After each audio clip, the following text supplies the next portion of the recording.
Welcome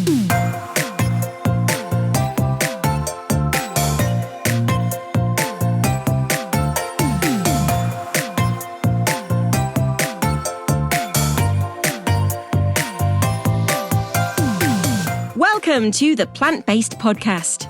Did you know that plants are truly amazing? Not only can you grow them and eat them, you can also wear them, drink them, nourish your skin with them, and so much more. Let Ellen and Michael inspire you to love plants as much as they do, as they chat with the movers and shakers in this wonderful plant-based world.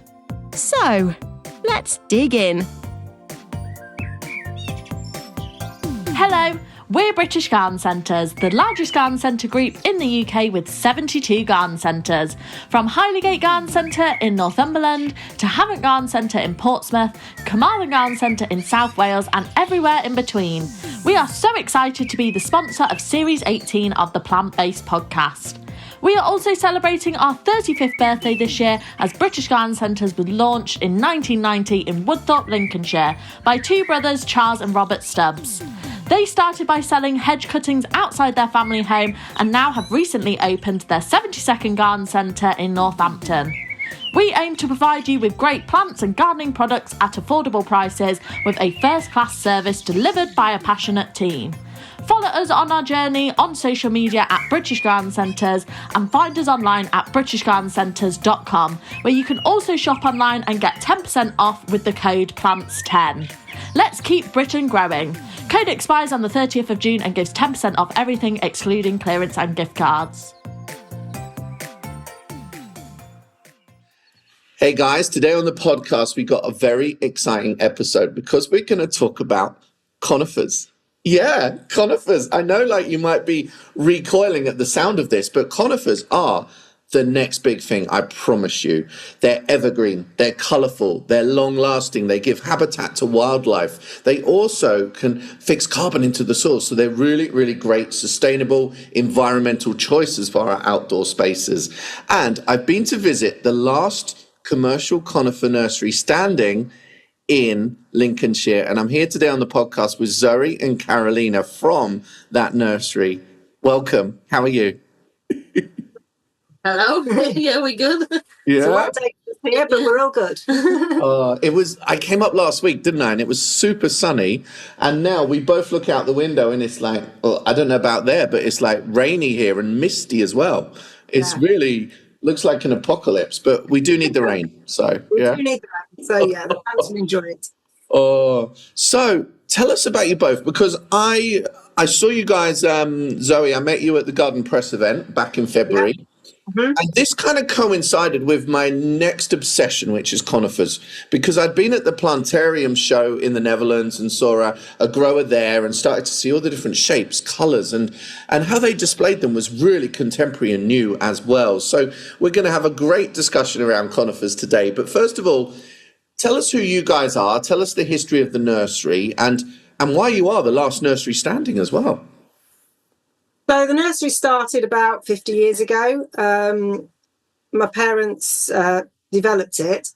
And the initial start of the nursery was when my dad was an agronomist for the Ministry of Agriculture. And he spent a month of his wages on conifers without asking my mum. And she went absolutely ballistic and couldn't quite understand why he'd done it. But she soon fell in love with the plants as well. And then they gradually started growing them and it took off. And obviously myself and my brother grew up on the nursery. Mm-hmm. And after university, Tim joined the business. Then it really grew from there. He's a real, can we call him a geek? Yeah. He's a logistics man. He's very, very technically minded, very data driven, and he really put the science behind the growing of the conifers. Mm-hmm. And it really took off from there. And then how many years ago did you come for 3 weeks, Carolina? I came for 3 weeks from Poland, but as soon as I finished my university, just for a summer job maybe. Yeah. And I've been here 20 years now. Oh, that's amazing. And I love that you're here on the podcast today, Carolina, as well, because coming from Poland, I think in Eastern Europe, there's a very different attitude to conifers as well. And we will dig into that during the episode because, like, in the UK, the conifers they've got an image problem, right? Are we honest about that? Oh, yes, definitely. Yeah. But what's the problem? What happened? I think, in the 80s, many conifers were sold as dwarf conifers, and they weren't dwarf conifers. And they grew much bigger in people's gardens than people were anticipating. And they became quite problematic to remove. And also, alongside of that, Leyland's got very bad press. They are a fantastic conifer to plant as a hedge, but in the right place. They're not really suitable for residential areas because they do need a lot of maintenance. They do grow big if you don't keep them under control. So I think there's lots of reasons why they've been given a bad press, but largely because of people planting the wrong varieties in the wrong places. Yeah. Okay, and we will come around to some different alternates. So you can still get that same look. Like you can have a conifer that acts like a Leylandii, but not as invasive. So we have got a few suggestions for those a little bit later. But kind of top line, because when I was at the Garden Press event, I was overwhelmed by your POS board that gave all these reasons for growing a conifer. Because in my head, it was just like, yeah, they're evergreen, they look good. But there's a lot more, isn't there? Talk us through all of those benefits.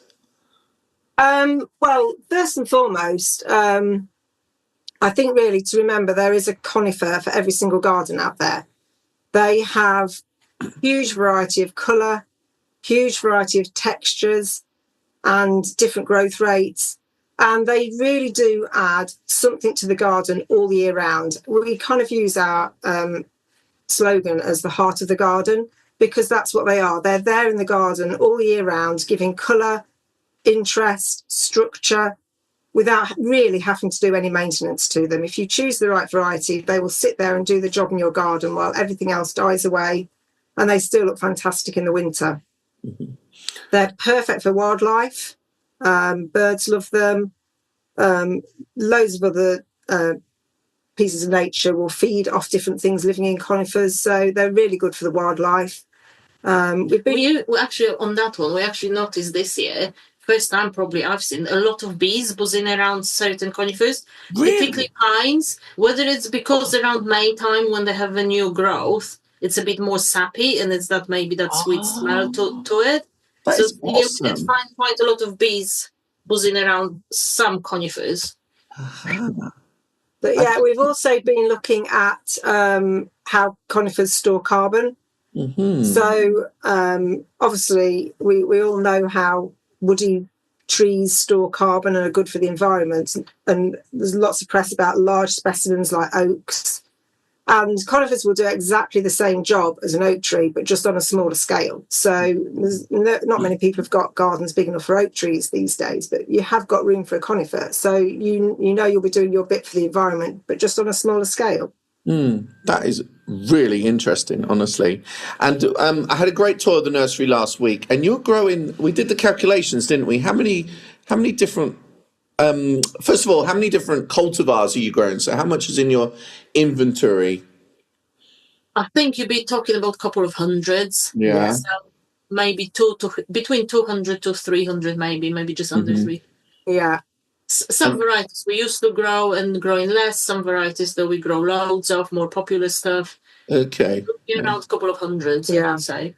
And then because you are propagating from scratch, so you're taking the cuttings there, how many cuttings in a year would you say? I'll be well over 500,000, I should say. Yeah, amazing. Wow.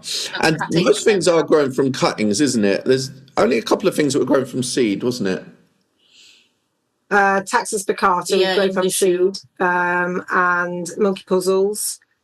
And what else have we got from seed? And then we just grow seeds for our own rootstocks to do grafting later. Okay, yeah. And who are you growing for? You're growing for the garden centres because you're a commercial nursery. You're not open to the public, are you? No, we're not. No, we just grow for garden centres and around the country. We supply the majority of the major groups but lots of independents as well. So yeah, there's a great wealth of garden centres out there with fantastic plants that, you know, I think sometimes people forget to go out to the Conifer area at garden centres. It's normally maybe it's in the wrong place. Maybe it needs to be somewhere with higher footfall. Maybe we need to display them differently. Like I brought over a load of cappy pots from Europe last week because that's how I'd seen them at the plantarium. So I think it's about displaying them differently. And it's funny, when I put the Instagram post up, Hannah from Perrywood Garden Centre in Essex said she's putting a lot more energy into conifers this season. So kind of like, I feel like the tide is about to turn. They're going to get a better image, maybe. Yeah, and I think it's interesting because you talk to garden centres that sell a lot of conifers, and I think one of the reasons why they do sell a lot of conifers is how they're displaying them. And showing people how they can use the conifers in their garden. So it's not just about just having them on an A to Z bench. It's just showing the customers visiting the garden centres how they can be used. Okay. They're great for container pots. That's the other thing we didn't mention earlier. For people who've only got a small garden or maybe a rental space that they don't want to invest a lot of investment in planting in the ground, they're perfect for containers. So that's when they really, really look good. Okay, so we're going to champion this revival, get them back because they fell out of favour. But it turns out, Carolina, that didn't happen in Poland. They've always been popular. How do you guys look at conifers? Did they ever have an image problem or not? Well, I think it's mainly our climate and the weather, to be fair, as well, because they are very hardy plants. So, you know, if you have in cold winters, you're not going to really lose many plants if you have a lot of conifers in a garden. And they are popular. They seem a bit more like a low-maintenance plants, especially younger generation these days. They want a lot of conifers in a garden because you haven't got much to do with it. They stand the winters, like in Poland, to minus 20 degrees sometimes at night. So, yeah, there always been a lot of conifers in Poland. You know, every garden is just full of conifers, completely different than some gardens in UK in here. Okay.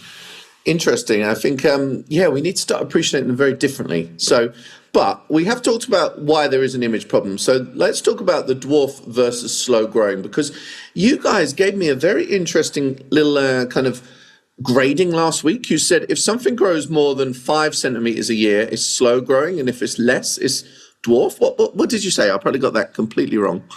Well, I suppose we probably would call it miniature if it's less than 5 centimeters. Okay.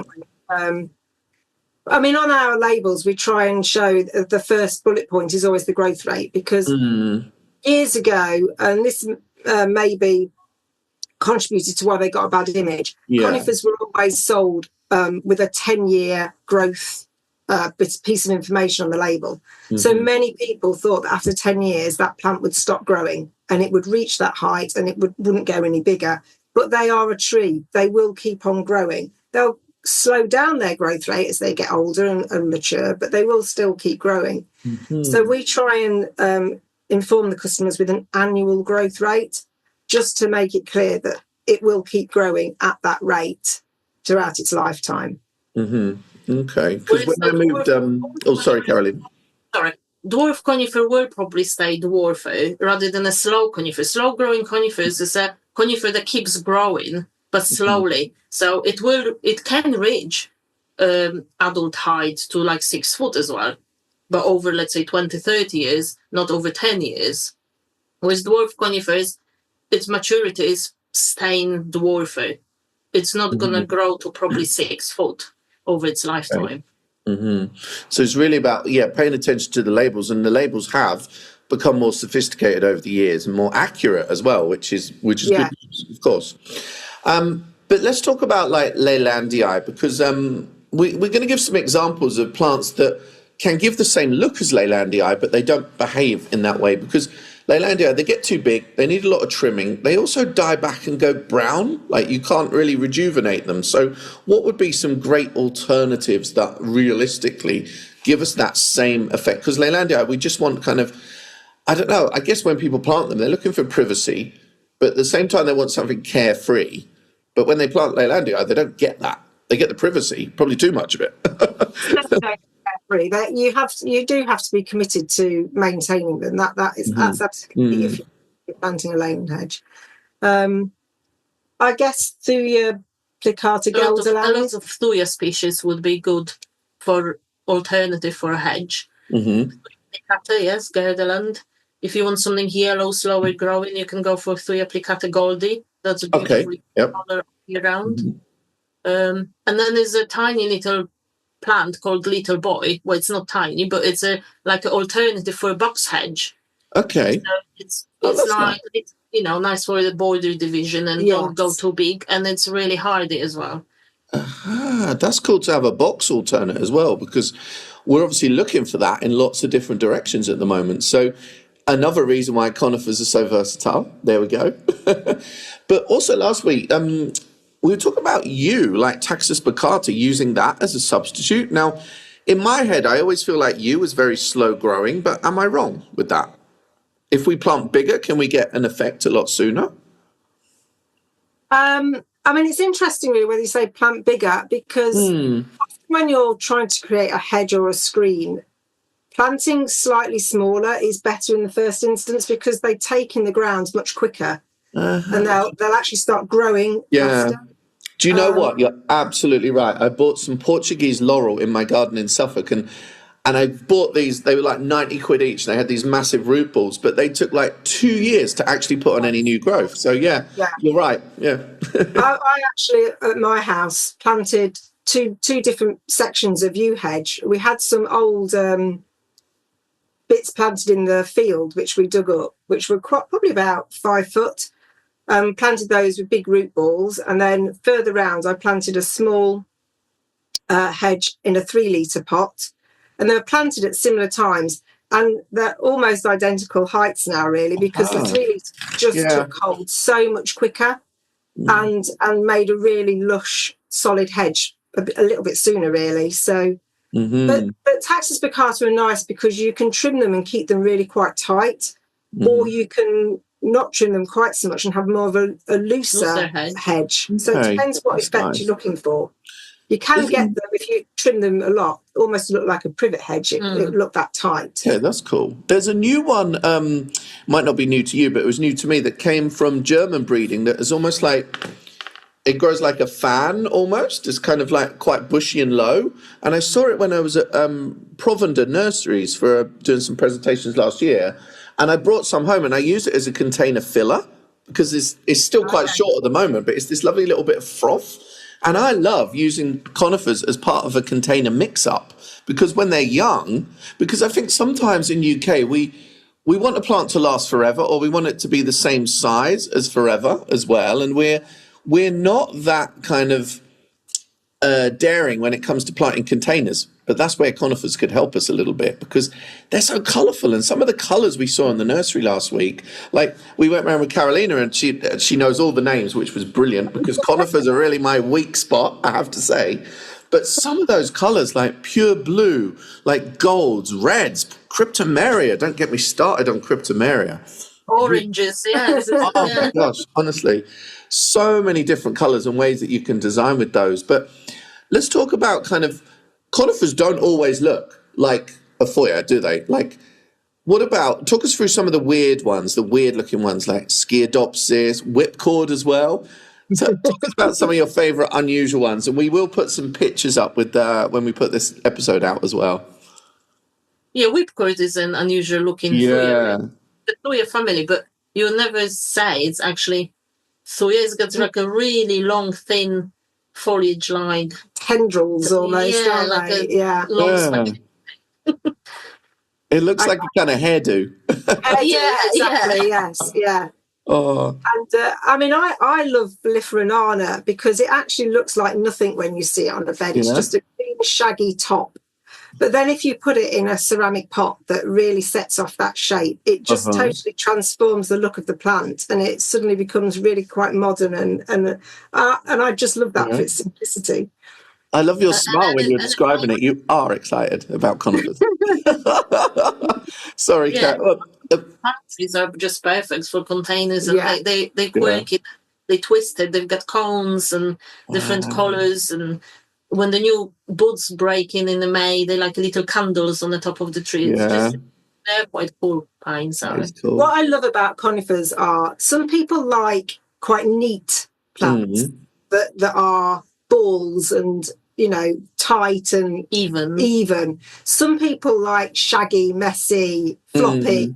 And it doesn't matter what your taste is. There is a conifer that you will just love because there is so many different habits and textures and colours and growths. Yeah. It's really fun. I can't wait to put my content out and show all these unique ones, because there was also, I think this has got a bright future, the Skiadopsis, the umbrella pine. That is cool, isn't it? It is, yeah. I mean, it's one that we've grown in the past, and we're just starting to grow it again now. And it's quite an architecturally attractive plant to look at, I think, as well. It gives a bit of interest that's quite different in the garden. So that is cool. And then there's one that I saw in Holland called Teddy Bear as well. Do you grow that one? Teddy Bear? It's kind of, it looks kind of fluffy. It looks cuddly. We had it in the past. We did, yeah. Yeah, that's cool. We grow one called Teddy, but that's quite different. It's a very tight ball, that one is. Yeah, I think that's one of the ones I brought home to do some pictures with on the balcony, actually, Teddy. And that is beautiful as well. And it's so dense. Like, yeah. And that's a sister plant called Anique, which is a really orange in the summer. It's a really, really bright orange ball. Okay, that's cool. So, yeah, they're what both. About this? I can go in so many different directions now. What about this? You know, this one they grow a lot in Japan. Is it a true conifer, like the kochia? What is it? Kochia, and it's one you can grow from seed. But I think I don't know if it's a true conifer, but it turns like this. It's green and it turns red. Yeah. Do you want to Google it? It's such a cool plant. Yeah. Kochia. That could be the next big thing as well. But I wanted to talk as well kind of about just the conifers, like how amazing they look, how strange they can look, all of these different types. But, you know, sometimes Christmas trees, yeah. We have a Christmas tree indoors, don't we? Is there, and this might be a bit left field, but I'm always here for the crazy ideas. Is there any conifer we could use as a short-term houseplant, as a nice little tablescape? There is a conifer, which is a houseplant in the UK.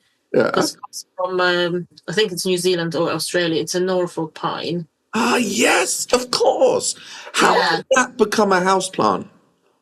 It's because it's not high enough for our climate in here. Yeah. So you can put it outside on your patio in the summertime, but you're going to have to bring it in for the winter because it's not going to stand frost. But I wonder if there's some others that we can use in that way, because that is, I don't know, just thinking of different ways we can grow these conifers. Yeah. I mean, I think any conifer for a short period. You're not there yet with that, Zoe. I can tell by your face. No, I'm not. And I tell you, conifers, what the hell? They would largely lose their colour inside. When we go to shows, it's very obvious. We pick the plants and go to shows, and they're under lights for maybe 3 days. Then you come home and you put them back on the bed where they came from, and you would not believe the colour difference compared to the same batch that's been outside. They do lose, especially the lighter colour conifers. It's like oranges. The oranges, yeah. Okay, that's good to know. Yeah, I hadn't realised. Yeah. Okay. And also something else, like another great reason for conifers is they're so tough. They're great for people moving into a new build garden, for example, people that don't really know where to start. I think once they start to see this like comprehensive range as well, they realise it's not just Leylandii or things that look like conifers. I think the thing is here, not all conifers look like conifers, if you know what I mean. Yeah. So I feel like there's so much more out there. But something we played around with last week, and your dad, Zoe, took me into his trial garden, which was fantastic. And there was one plant there which was so solid. It was almost like a faux plant. I think it was called Tensensuki. Tensen, yeah. And I asked permission first, but I kicked it because I wanted to see. Because I think it's very important in a garden when you've got kids, maybe kicking a football around, to have football-proof plants. And this plant was it bounced back. It was absolutely fantastic. Caroline has since checked on the plant, and it is fine. Yeah, it's fine, yeah. But that really blows my mind how tough these plants can be. So they're really plants for a purpose. You know, plants that can withstand a little bit of tough love, if you know what I mean, because we all use our gardens differently. They're not always a showcase. They have to be hardworking as well. So I thought that was interesting. And what was interesting as well was the fact there are new varieties coming through. Like, who breeds conifers? How are new conifers bred? Like, they must be new sports or like come up randomly, or like there's still new varieties coming through, right?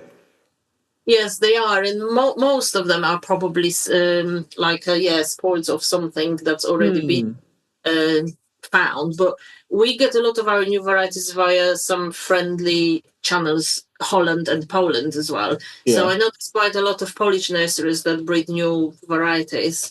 And I guess that's when we sort of try to keep in touch. And if they come up with something interesting, we take few samples of cuttings for trials.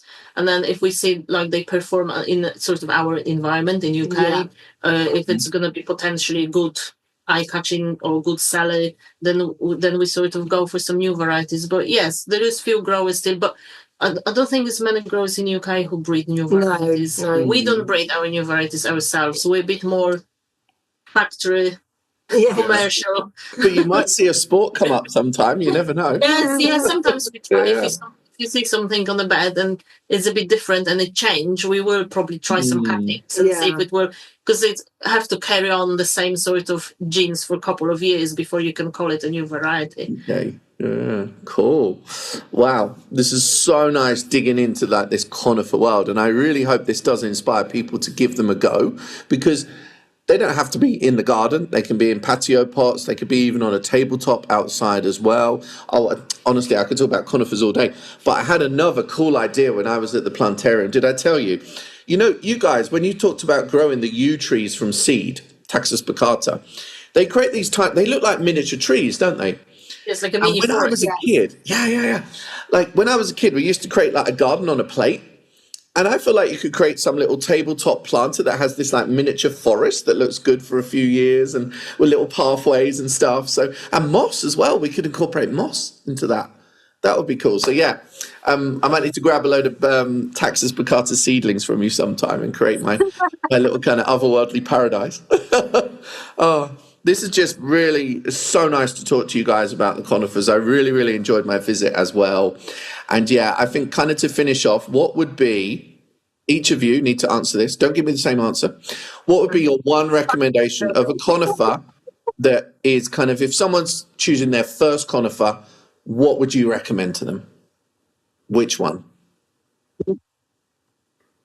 First conifer. I think I would recommend Anique. Okay. The Occidentalis Anique, just because of how stunning it looks in the summer. I'm going to Google that so I can give a description at the same time. Oh, that is nice. Feather yellow green leaves that become tinged with bronze in the winter. Yeah, let's say orange. It's bronze under sun. Bronze doesn't do it justice. That is cool. Anique, and how big does that get? I've just thought of another one.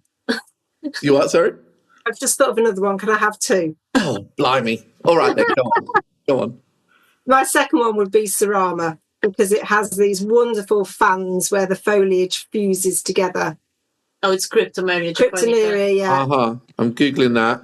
These names are just like, Carolina was coming out with the names last week, and it's like, yeah, I know plants, but it was just like, oh, that's the one that looks like coral reef almost. Yeah, and each one is so unique because of the way the foliage fuses together. Each one is totally unique. So that would be another close second for me. That is super cool. Right, Carolina, your single choice? And I think I go for Pinus mugo Karsten. Oh. It's very yellow, striking gold color in the winter. And it's slow growing, so you can have it in a container on your patio, in a dark corner of your balcony or somewhere like that. And it's stunning red, bright color, like a sunshine on your terrace or in your garden in the winter. Wicked. Wow. I think we need to almost dare our listeners to go and buy a conifer next time they're in a garden centre. And it'll probably be grown by you guys as well, which is great news. Yes. Let's hope so. Cool. Thank you both for coming on the podcast today. As I mentioned to listeners before, I'm putting out this Conifer week, so hopefully you guys will enjoy all of that content and be inspired and start to see conifers through a different horticultural lens as well. So thank you for your time, guys. Thank you. We love plants at British Garden Centres, and they are at the heart of what we do. Our expert team source plants from nurseries big and small, as well as growing our own in UK nurseries. We want to keep Britain growing and recognise the need to educate our customers, whether you speak to our horticultural specialists in store or follow us on social media at British Garden Centres to get the best out of your plants. Keep an eye out for our Best Buy products too. These products have been individually selected by us for unbeatable quality and value. So if you're a plant lover like us, visit your local British Garden Centres today.